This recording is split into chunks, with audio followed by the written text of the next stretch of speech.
together again, praising the Lord. We're together again.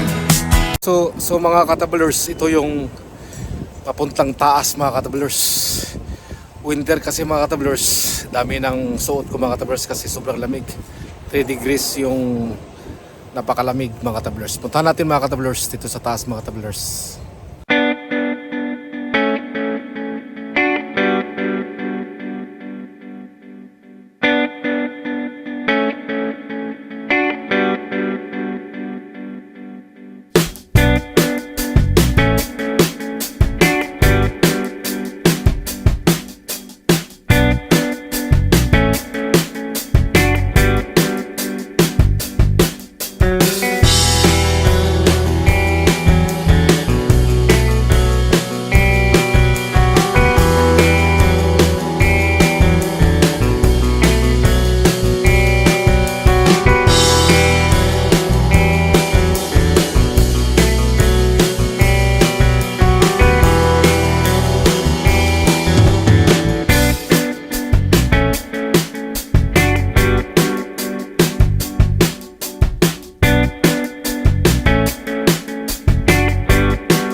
Mga katablers, sobrang lamig kasi nasa taas ako ba.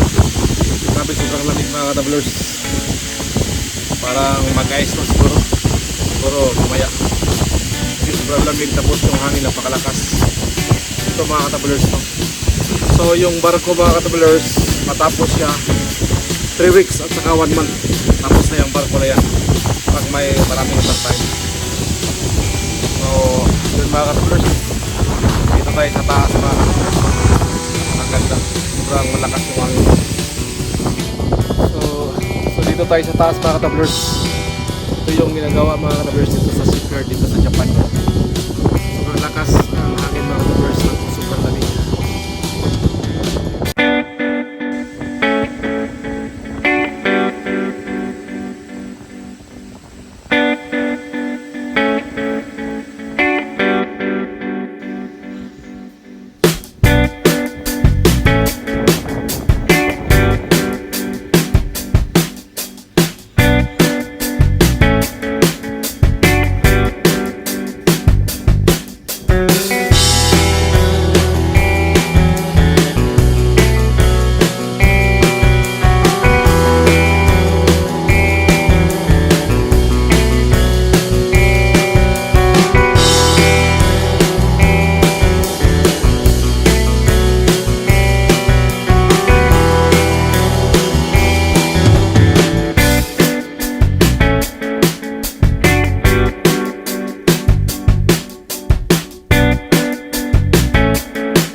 Maraming nagtanong sa akin kung ilang buwan matapos ang barko.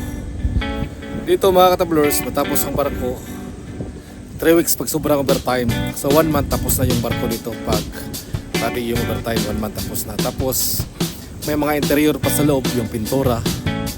Siguro mga 3 weeks din. Siguro mga 1 month plus tapos na yung barko mga katablers. So ganyan lang mga katablers dito sa shipyard mga katablers. So maraming salamat sa support ninyo. At saka ingat kayo. God bless.